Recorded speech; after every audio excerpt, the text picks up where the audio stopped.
And now, it's time to talk about Leonardo, who was fascinated by light.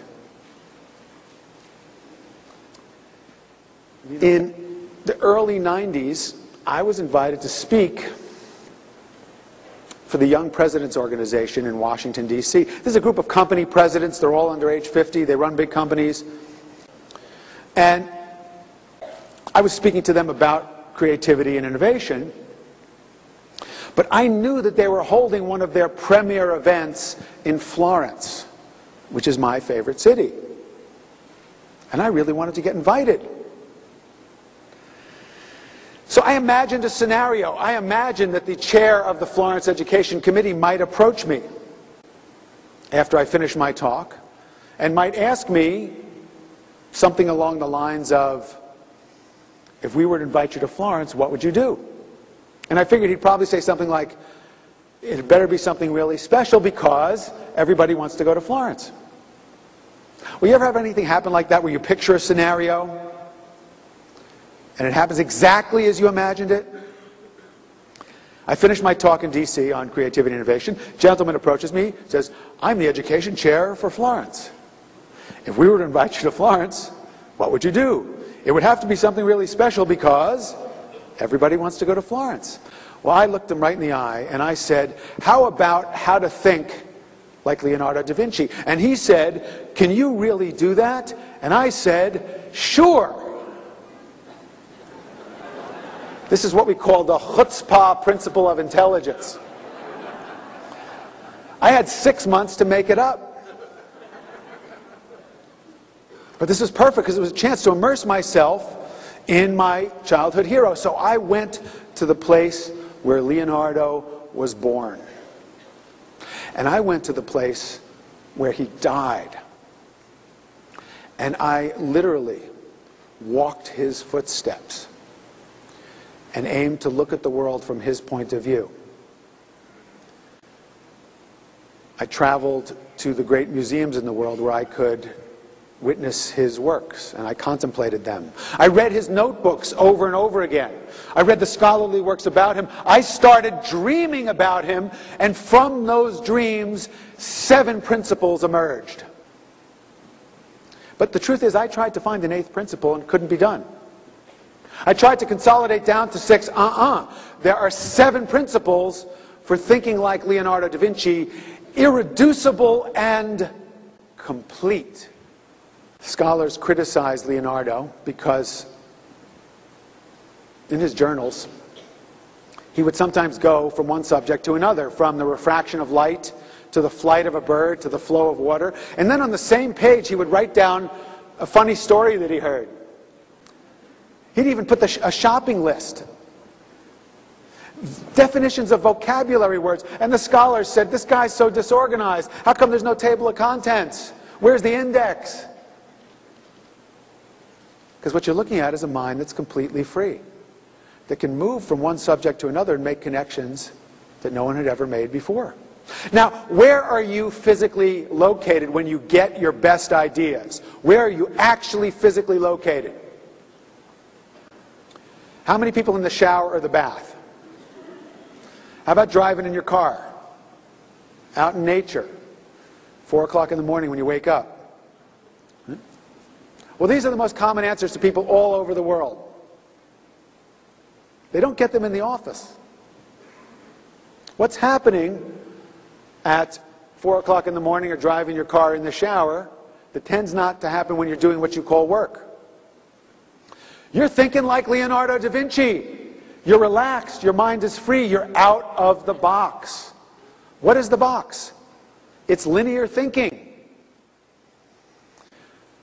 The 4th principle for thinking like Leonardo, this one we say quietly, almost in a whisper, with a tiny little gesture. The 4th principle is sfumato.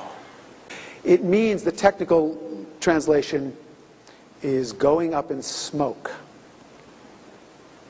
And what sfumato represents is one of the most distinguishing characteristics of highly creative people, which is their openness to uncertainty, their willingness to embrace the unknown. Any great achievement requires the ability to embrace the unknown.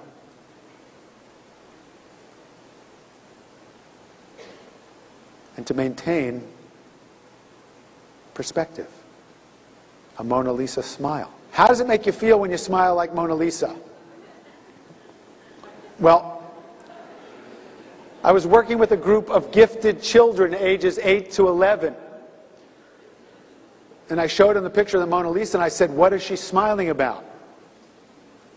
And without my asking them to do so, they started imitating her smile. Because they have curiosità.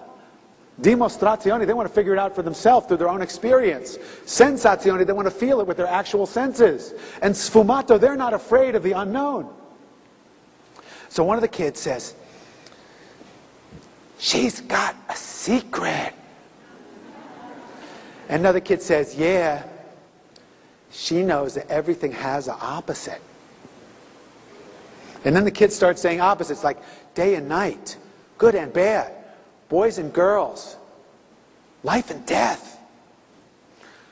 I asked my average corporate group, I say, what is she smiling about? A while ago, this management society person stood up and said, I read in the Wall Street Journal that the famous smile was caused by a dental problem. The kids got it right. The seventh principle is connessione. Leonardo said everything connects to everything else. Everything connects to everything else. So look at this painting. He did this when he was in his 20s. He was criticized by the art historians for leaving it unfinished. But I think they didn't understand what he was really trying to do in this painting, which was to sum up all valuable human knowledge in one painting. If you understand what his intention was, maybe we can give him a break for leaving it unfinished. I promised to show you a mind map, and here's a mind map of what we've just covered about Leonardo. What's my image in the center? It's a parachute, right? Why? Because Leonardo invented it and it represents innovation. Who's the figure in the circle? It's the canon of proportion figure representing our potential. So a mind map starts with an image in the center, waking up the right hemisphere and making it part of your thinking, planning, or problem solving. This is a simple, practical thing that you can take away to learn to think like Leonardo da Vinci yourself. I learned how to juggle. Many years ago, I saw someone doing it, and I thought it was incredibly beautiful. Looked to me like moving sculpture.